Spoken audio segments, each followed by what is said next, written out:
Terima kasih tim Present Worship bahwa kita masuk lebih dalam lagi mempersiapkan diri untuk mendengarkan firman Tuhan.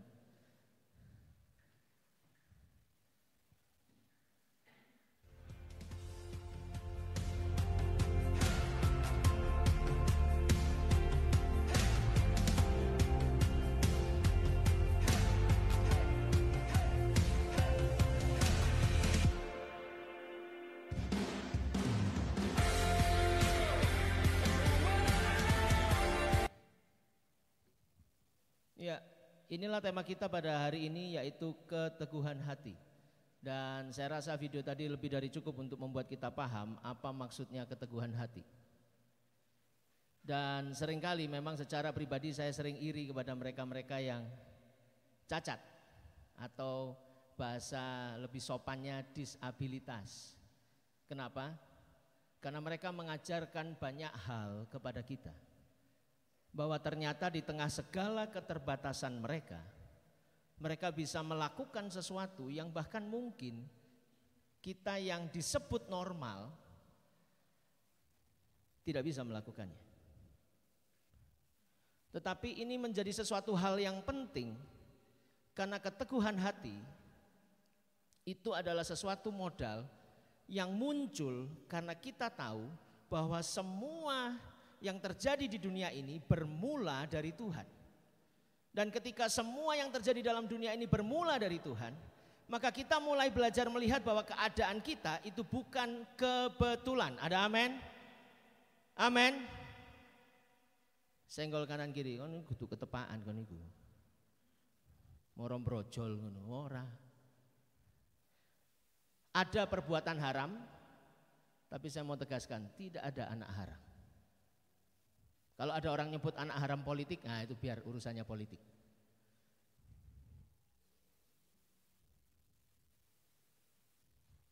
Tetapi selama orang itu, anak itu diizinkan lahir di dunia, maka tidak ada satu kuasa pun yang bisa menahan selain Tuhan mengizinkan dia lahir. Maka itu sebabnya kenapa minggu lalu kita belajar mengerti bahwa tidak ada sesuatu yang kebetulan. Dan saya harap ketika para jemaat melibatkan diri di dalam MK, kita berdiskusi cukup jelas bahwa kalau kita selalu melihat segala sesuatu itu sebagai ketepaan, wah ketepaan ini,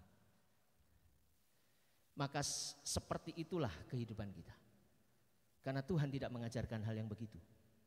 Tuhan mengajarkan bahwa kejadian kita bukan kebetulan. Dan pada pagi hari ini kita belajar bersama, kalau kita yakin bahwa semuanya berawal dari Allah dan kita bukan kebetulan, maka kita akan punya kemampuan, keberanian untuk melangkah. Atau dengan kata lain, kita punya alasan untuk berani melangkah, untuk berani menjalani kehidupan. Saya ajak kita merenungkan beberapa pertanyaan ini. Dan mari kita renungkan dengan sungguh-sungguh untuk melihat kehidupan kita. Saya lihat kehadiran kita cukup beragam, dari yang masih muda sampai kepada yang senior. Biasanya kalau orang disebut tua protes itu ya, senior aja gitu ya. Menurut saya tidak ada kata terlambat untuk kita merenungkan lagi, apa sih yang sedang menggerakkan kehidupan kita. Setelah kita mengerti bahwa semua berawal dari Tuhan dan kita bukan kebetulan, sebenarnya apa sih yang menggerakkan kita hidup ini apa? Apa yang membuat kita berani bangun pagi dan menghadapi kenyataan hidup? Menjalaninya dan malam tidur lagi? Atau kita membiarkan itu berulang-ulang terjadi? Apapun itu alasannya, mari kita renungkan. Apa penggerak kehidupan kita? Yang kedua, atau pertanyaan ini, apa yang membuat kita merasa berharga? Atau bahkan kita merasa punya kepercayaan diri untuk melakukan semuanya? Entah kita bekerja, entah kita sedang sekolah, entah kita sedang kuliah, entah kita sedang menjalani kehidupan sebagai ibu rumah tangga atau bapak rumah tangga, itu jabatan yang mulia buat saya. Apa yang membuat kita merasa berharga dan membuat kita memiliki kepercayaan diri untuk melakukan? Atau yang ketiga, apa yang mau membuat kita tetap hidup sampai dengan hari ini?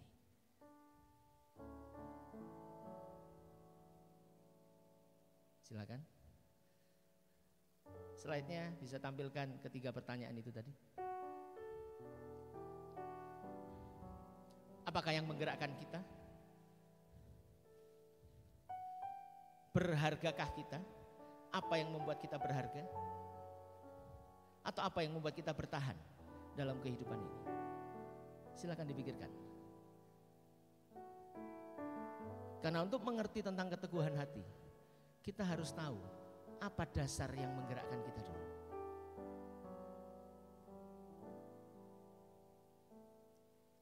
Saya berikan waktu 1 menit mungkin.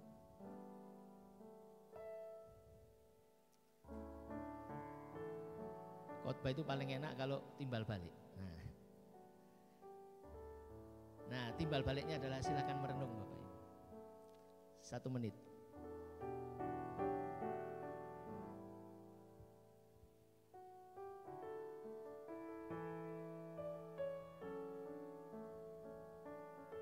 Kita sedang ada di rumah Tuhan. Aku itu di hadapan Tuhan. Apa ya yang menggerakkan kehidupanku? Apa yang membuat aku merasa berharga dan aku punya rasa percaya diri untuk melakukan semuanya? Dan apa yang membuat aku tetap bertahan hidup sampai dengan hari ini? Apapun alasannya itu,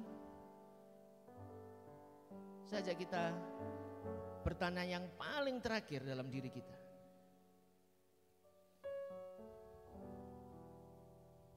Silakan.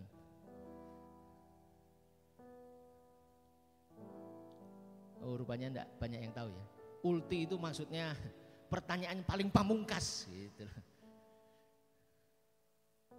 Pertanyaan paling terakhir adalah, apakah arti semua yang kita lakukan ini, kalau sasaran kasih kita, entah itu keluarga, entah itu anak, entah itu suami istri, entah itu sebuah komunitas masyarakat, tidak menghargai apa yang kita korbankan, apa perasaan kita? Saya akan nyanyikan pujian ini mengiringi perenungan kita.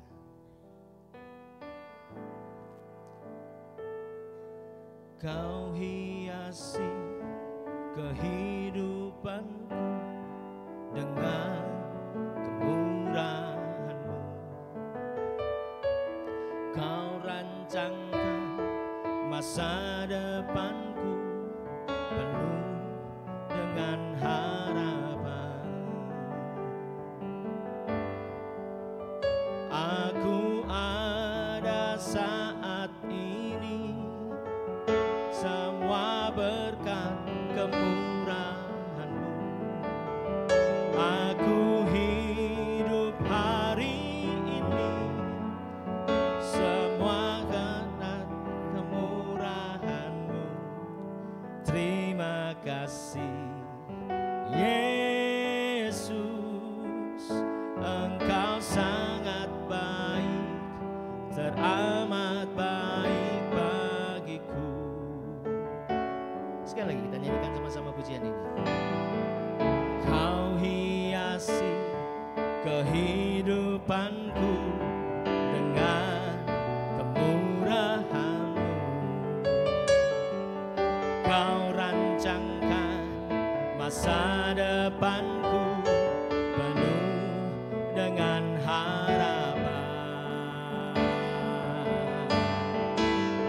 Aku ada saat ini semuanya karena kasih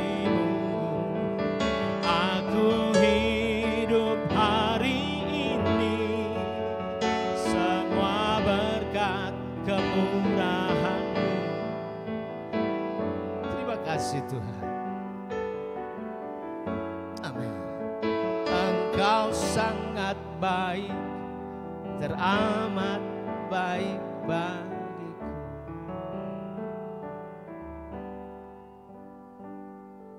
Tuhan sedang melatih hidup kita, bukan cuman meletakkan sasaran kita kepada apa yang hidup. Tuhan itu sedang melatih kita untuk melihat sasaran di balik yang hidup. Karena sasaran Allah kepada kita adalah kekekalan. Kenapa kok harus kekekalan? Karena nanti waktu kita mempertanggungjawabkan di hadapan Tuhan, kekekalan itu yang ada artinya.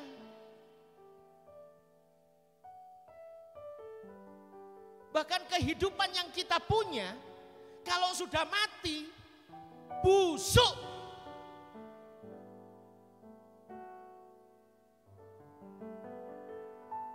Jenazah kita mau ditendang orang, mau diludahin orang, kita tidak bisa membalas.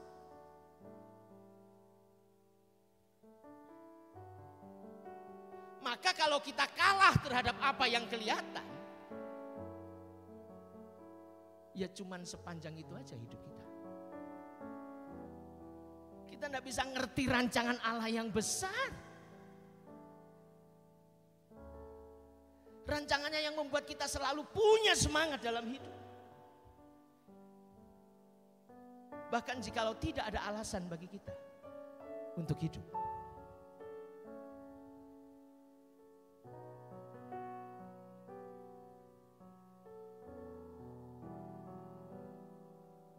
Saya memang belum punya anak. Syukur-syukur nanti kalau ngangkat anak.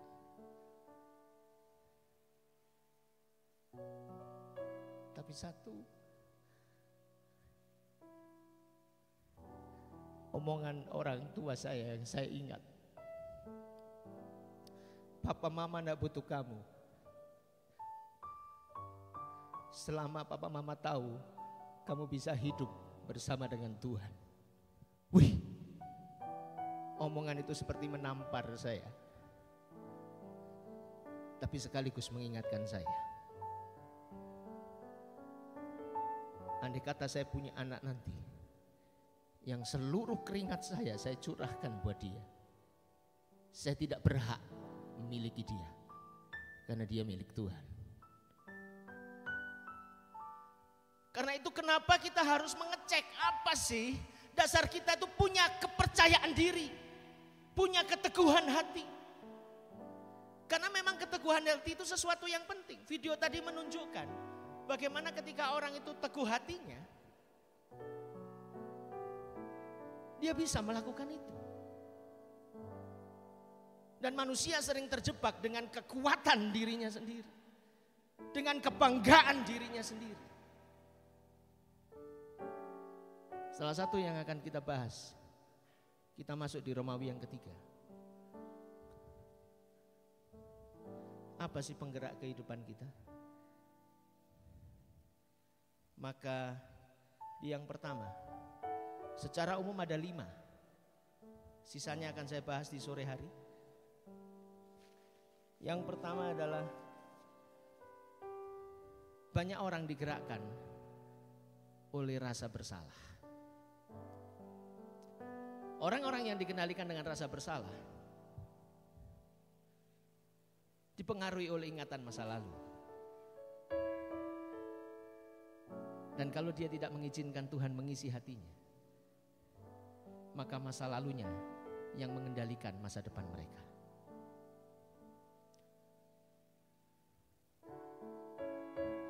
Kita tidak hidup di masa lalu, kita hidup di masa sekarang dengan segala macam perubahannya dan yang akan datang.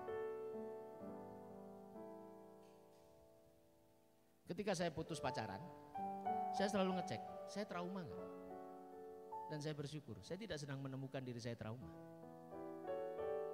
Mau sesakit apa itu, saya tahu Tuhan tahu yang terbaik.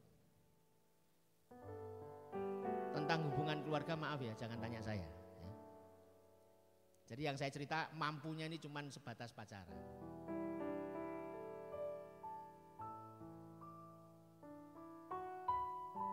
Karena Tuhan memegang hati saya.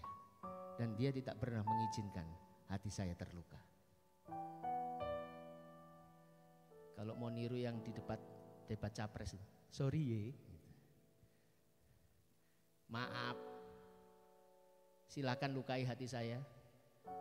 Tapi saya percaya Tuhan punya cara yang luar biasa memulihkan luka hati saya. Yuk sama-sama terima kasih sama Tuhan yuk. Keren ya Tuhan kita ya. Sejauh mana kita membuka diri kita, sedalam itu Tuhan akan memegang hati kita. Ingat, maksud dan tujuan Tuhan tidak pernah dibatasi oleh masa lalu kita. Dan begitu banyak contoh-contoh di dalam Alkitab yang membuat kita bisa berdiri tegak walaupun punya masa lalu yang buruk.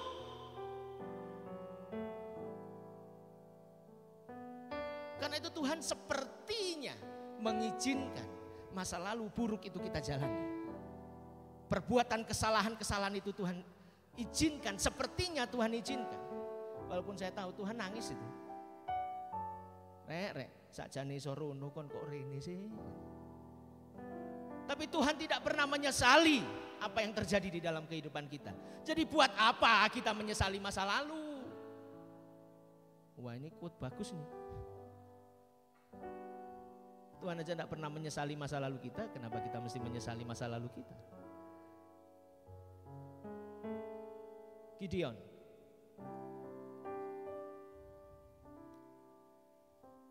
Tuhan ubah menjadi pahlawan yang pemberani. Musa di 40 tahun yang kedua. Bahkan diajak ngomong Tuhan ini bulet terus. Kalau kita menyelidiki kitab Keluaran, maka kita bisa menemukan Tuhan pun akhirnya marah sama Musa. Kenapa? Alasan terakhir, Tuhan, kau gak keliru ambilnya aku. Aku ngomongnya lo gak entos. Marahlah Tuhan. Dan Tuhan tetap mengizinkan Musa menjadi orang yang disebut orang yang lembut hatinya. Menghadapi bangsa yang tegar tengkuk itu. Yang sampai dengan hari ini cek hobi perang itu.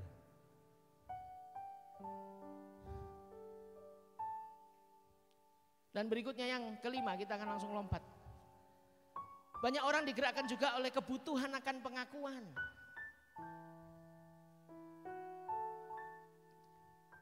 Mereka mengizinkan harapan orang tua mungkin, harapan pasangan mungkin, harapan anak-anak mungkin, harapan guru mungkin, atau harapan teman-temannya untuk mengendalikan hidup mereka.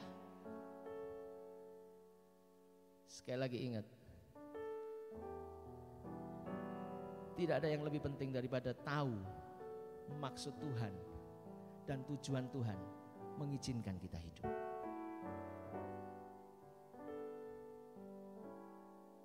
Kalau harapan itu pupus, belajar untuk melihat. Tuhan sedang menajamkan mata kita untuk bisa melihat tujuan Tuhan dalam hidup kita. Pagi hari ini, jangan sedih kalau anak tidak bisa sesuai dengan yang kita inginkan. Jangan sedih kalau pasangan kita tidak seperti pasangan yang kita harapkan. Jangan sedih kalau kenyataan yang kita bangun, usaha yang kita bangun tidak seperti yang kita harapkan. Seorang bernama Thomas Alva Edison itu membuat kita bisa menikmati lampu. Setelah mencobanya lebih dari 1000 kali. Itu keteguhan hati. Karena dia bukan cuman meletakkan namanya di karyanya, tapi karena dia tahu Tuhan menaruh itu di dalam hatinya.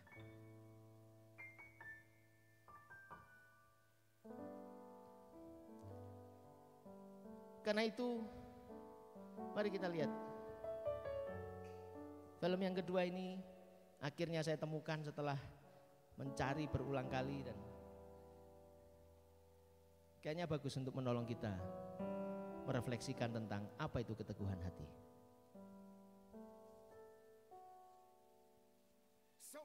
So failure decided to show up and pay you a visit. But now you feel that it is over for you. You feel that there's no coming back from this failure. You must understand that failure is required, and you must be willing to be humble enough to not just learn from it, but grow from it. Failure serves its purpose, and it will do exactly what is necessary to get you to understand that not only are you learning from it, but you're also a human being. There can be no victory without a struggle attached to it. You don't deserve a victory without a failure. Failure does exactly what is necessary to make you better, to put you on the path at the right moment, to be able to build something from the ground up. And just because you fail, it doesn't mean that it's over. With every step that you are taking moving forward, sometimes you will get pushed back. But when you get pushed back, you come back strong. You come back with a purpose. Kayaknya mesti diulangin sekali lagi. Saya akan coba jelaskan buat Bapak Ibu yang tidak terlalu bisa melihat dengan jelas ya. Minta tolong diulang sekali lagi. So failure decided to show up Kegagalan and pay you a visit. itu tinggal But pilihan now kita. you feel that it is over for you. Mau nyerah atau terus jalan. You feel that there's no coming back. Mungkin sampai From pada this satu titik failure. kita tidak punya pikiran. Wah You ini must pasti nggak mungkin bisa understand balik. that failure is required, and you must be willing to be humble enough Tapi sebenarnya kegagalan itu diizinkan To not untuk membuat just kita learn menjadi from it, lebih rendah hati but grow untuk from memulai it. lagi. Bertumbuh dari Failure kegagalan. serves its purpose, and it will do exactly what is necessary to get you to understand Kegagalan kalau kita bisa lihat that dengan not cara yang only benar, are you learning from it, membuat kita bisa memulainya kembali dengan but you're cara yang also a benar. human being.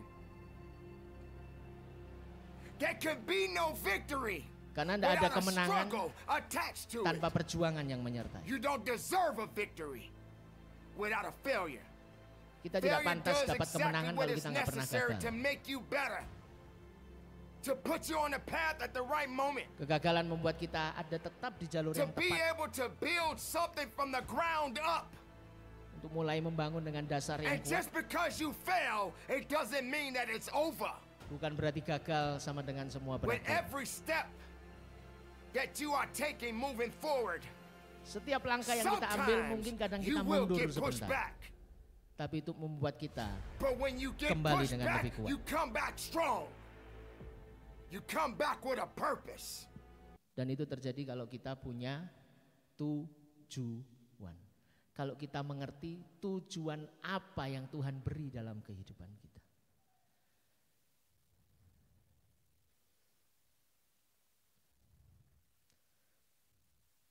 Karena itu Bapak Ibu yang dikasih Tuhan, mari kita lihat Yesaya pasal 26 ayat yang ketiga.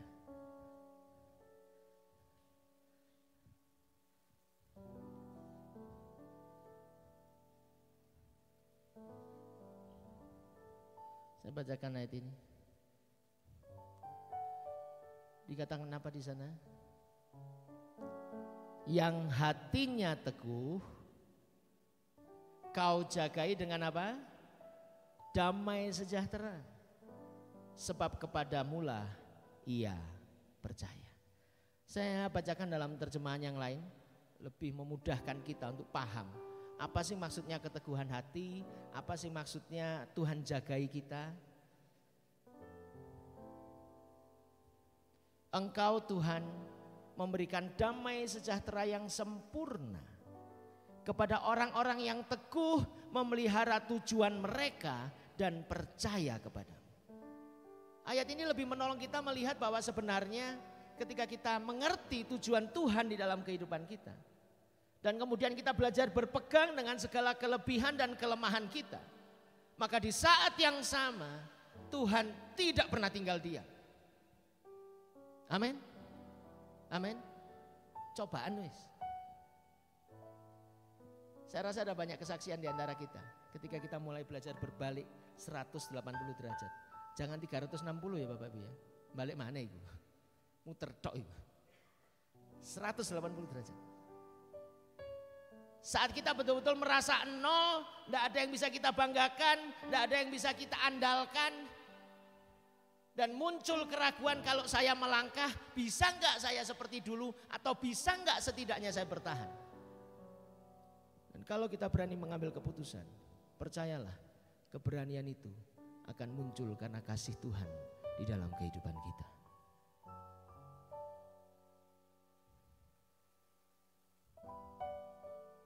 Kita coba lihat atasnya ya.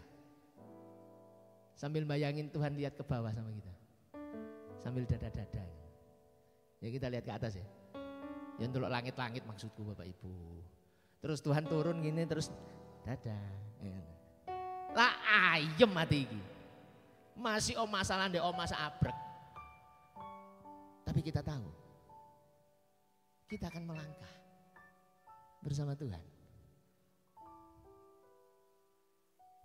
Karena itu yang namanya keteguhan hati. Kalau kita tahu kepada siapa kita percaya dan ketika kita melangkah, langkahnya bukan gini. Orang. Membuktikan bahwa panggung ini kuat Bapak Ibu.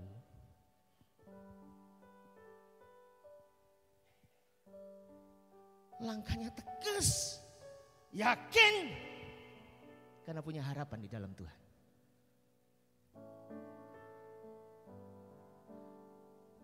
Karena itu janji Tuhan. Coba lihat ayat bawahnya tuh. Ini kuncinya. Dikatakan apa? Mari kita baca sama-sama. 1, 2, 3. Percayalah kepada Tuhan selama-lamanya. Sebab Tuhan Allah adalah gunung batu yang kekal. Memang Tuhan tidak kelihatan. Masalah lebih kelihatan. Tapi bukan berarti yang kelihatan tidak bisa ditundukkan oleh yang tidak kelihatan. Saya ulang ya. Memang Tuhan tidak kelihatan. Faktanya kita sepi sendiri. Orang tidak mengerti kita mungkin. Saya bukan curhat loh Bapak Ibu. Maksud saya kelihatan sedih rek?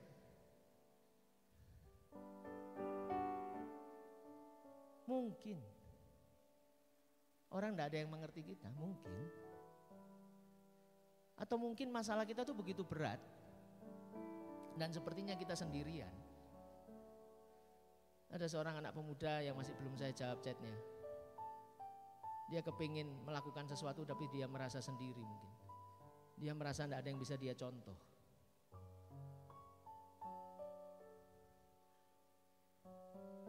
Tapi jangan anggap Tuhan yang tidak kelihatan itu tidak bisa mengendalikan semuanya. Karena justru yang tidak kelihatan itu yang mengendalikan semuanya. Tuhan kita tahu kedalaman hati kita. Tuhan kita tahu setiap tetes air mata kita. Tapi juga jangan salah, Tuhan kita tahu setiap kemunafikan kita. Tuhan tahu. Kita tuh kalau di hadapan Tuhan wis gak iso ngomong dan juga jangan banyak ngomong wis sama Tuhan. Wis terbuka wis. Apa jarimu Tuhan wis kon ngerti hatiku wis. Kenapa? Kita kalau ngomong jangan-jangan menutupi kesalahan kita. Tuhan tahu motivasi yang paling inti dari hidup kita. Tuhan tahu. Tapi Tuhan tetap akan ngomong. Ayo masuk dalam rencanaku. Ayo jalan. Ayo punya keteguhan hati. Aku ini punya janji. Kalau kamu teguh hati, tak sertai. Kalau kamu mau belajar tentang apa yang ingin aku lakukan, ingin aku kerjakan dalam hidupmu, tak temani. Karena itu sebenarnya kebahagiaan yang sedang kurancangkan untuk hidupmu. Sebagai pertanyaan yang terakhir Bapak Ibu, saya undang singer song leader untuk bisa bersama-sama dengan kita. Pertanyaan yang terakhir, paling terakhir. Sebelum kita pulang, mari kita renungkan dua hal ini. Yang pertama, di tengah semua masalah kehidupan kita,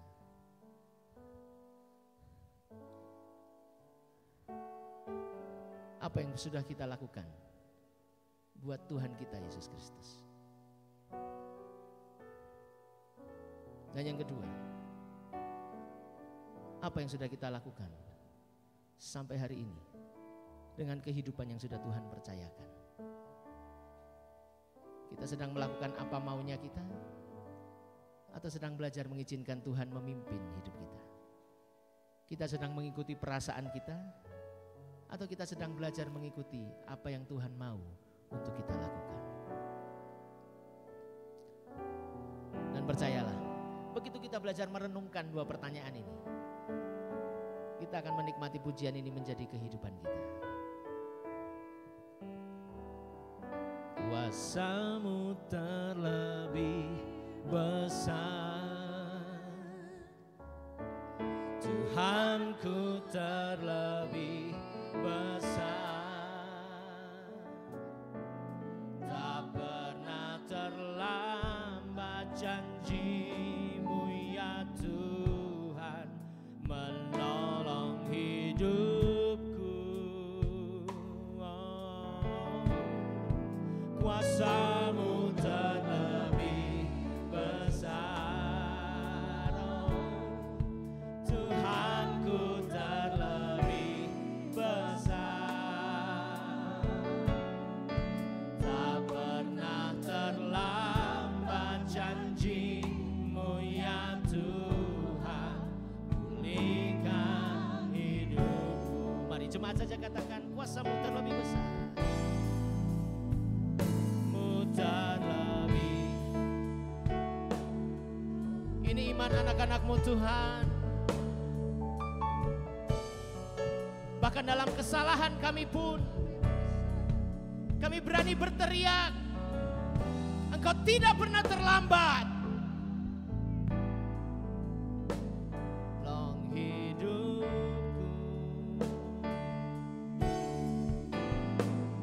kuasa-Mu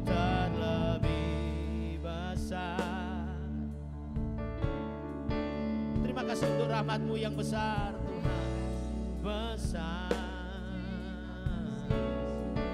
tak pernah terlambat janji-Mu ya Tuhan, pulihkan hidupku.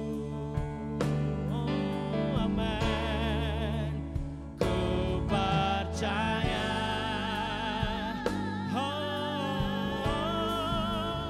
Kau bekerja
Segala pujian hanya bagi-Mu Tuhan.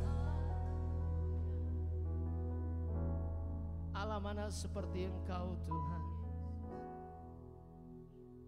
yang tetap turun dalam segala kesalahan kami, yang tetap membuka tangannya bahkan terhadap masa lalu kami. Dan Engkau terus membimbing kami melewati kemenangan lepas kemenangan. Bahkan kami Kau tuntun tidak hidup lagi untuk diri kami sendiri, masuk dalam rancangan-Mu. Oh, sungguh besar kasih-Mu Tuhan. Engkau tidak hanya memberkati kami, tapi Kau pakai kami menjadi berkat. Terima kasih Tuhan. Terima kasih Tuhan. Haleluya. Oh, amin, amin.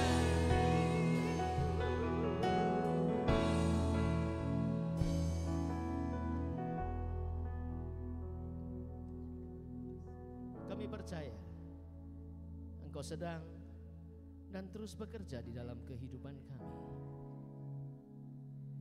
Cerita-Mu belum selesai tentang kasih-Mu dalam hidup kami. Mampukan kami terus melangkah, mungkin dalam duka cita ataupun dalam sukacita, karena sebenarnya keduanya sama di hadapan-Mu. Karena Engkau Allah yang tidak pernah berubah, dulu, sekarang, dan sampai selamanya. Di dalam nama Tuhan Yesus Kristus kami sudah berdoa. Mari yang percaya sama-sama katakan